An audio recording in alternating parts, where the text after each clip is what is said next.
Merci, Madame la députée. La parole est maintenant à Monsieur Alain Brunel, du groupe de la Gauche démocrate et républicaine.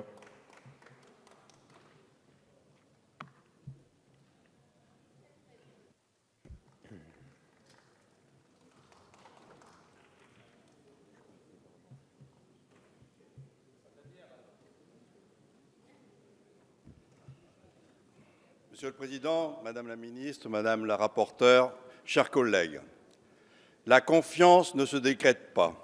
Elle se bâtit pas à pas avec les citoyens. Elle recommande beaucoup de modestie. Elle n'est jamais acquise. Elle est en construction permanente. Elle peut être une force extraordinaire si on lui accorde le respect, la sincérité.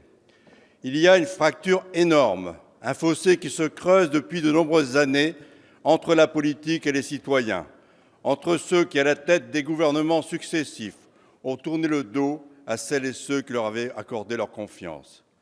Il y a ce sentiment d'être trahi, d'être abandonné. Vous ne mesurez pas la profondeur de la cicatrice.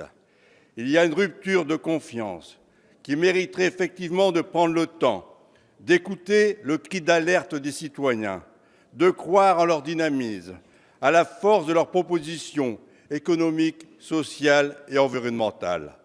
Loin d'avoir gagné en confiance, c'est donc passablement frustré de cette nouvelle occasion manquée que nous allons devoir nous prononcer. Nous aurions enfin pu mettre en œuvre une grande loi de séparation de la finance et de l'État. Cela aurait contribué à redonner réellement confiance dans la vie politique, mais vous l'avez refusé. Avec cette loi de vernissage, les fraudeurs, les optimisateurs, les évadés ou autres exilés fiscaux vont pouvoir continuer leur œuvre de démolition du pacte social en toute tranquillité. Et pendant ce temps-là, le fossé entre pauvres et riches continuera de se creuser. Madame la ministre, comment ne pas voir que c'est cette explosion des inégalités que se nourrit la crise de confiance envers la vie publique? Comment redonner foi dans la politique après tant de promesses non tenues en matière d'emploi, de précarité, de logement? Comment peut-on avoir confiance envers un gouvernement qui, d'un revers de main, baisse les APL au détriment des ménages modestes et qui, de l'autre, réforme l'ISF au profit des ultra-riches? Pour traiter un problème, encore faut-il savoir en analyser les causes. Ce n'est pas le chemin emprunté par le gouvernement, qui assume sans complaisance ses liens avec les milieux d'affaires. Nous constatons que pour ce gouvernement, l'enjeu est de montrer la paille dans l'œil des parlementaires pour mieux faire oublier la poutre dans celle des milieux financiers et patronaux.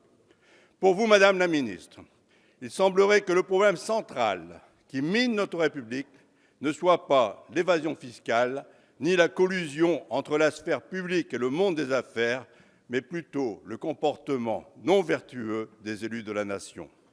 C'est sans doute pour cela que vous avez refusé de supprimer le verrou de Bercy au plus grand bonheur des délinquants fiscaux, ou que vous avez décliné les mesures pour encadrer et limiter le pantouflage à la grande satisfaction de la finance qui va pouvoir continuer tranquillement à étendre ses réseaux.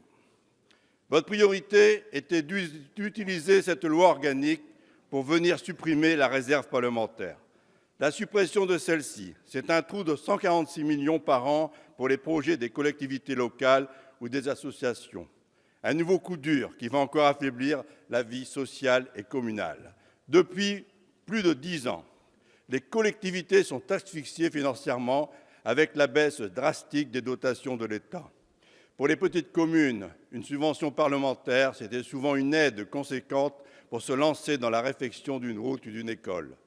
Il est donc indispensable de sanctuariser les 800 millions d'euros concernés par la réserve sur l'ensemble du mandat. Un récent décret a encore supprimé en catimini 300 millions de dotations, alors que le président de la République avait promis de ne pas toucher aux crédits alloués aux collectivités locales.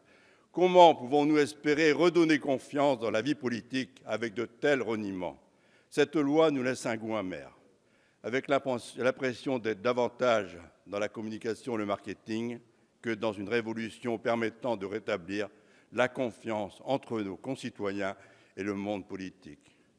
Vous avez préféré en rester aux faux semblants plutôt que de prendre les problèmes à la racine. Alors que la crise de confiance atteint des sommets, vous nous proposez un simple ravalement de façade sans toucher aux fondations. Avec de telles demi-mesures, nous pouvons parier que ce quinquennat ne sera pas exempt de nouveaux scandales. En ce qui nous concerne, nous avons confiance et nous faisons totalement confiance aux citoyens en leur capacité de prendre leur vie en main, de marteler le pavé, de se rassembler pour exiger le respect et la dignité. Merci, Monsieur Brunel.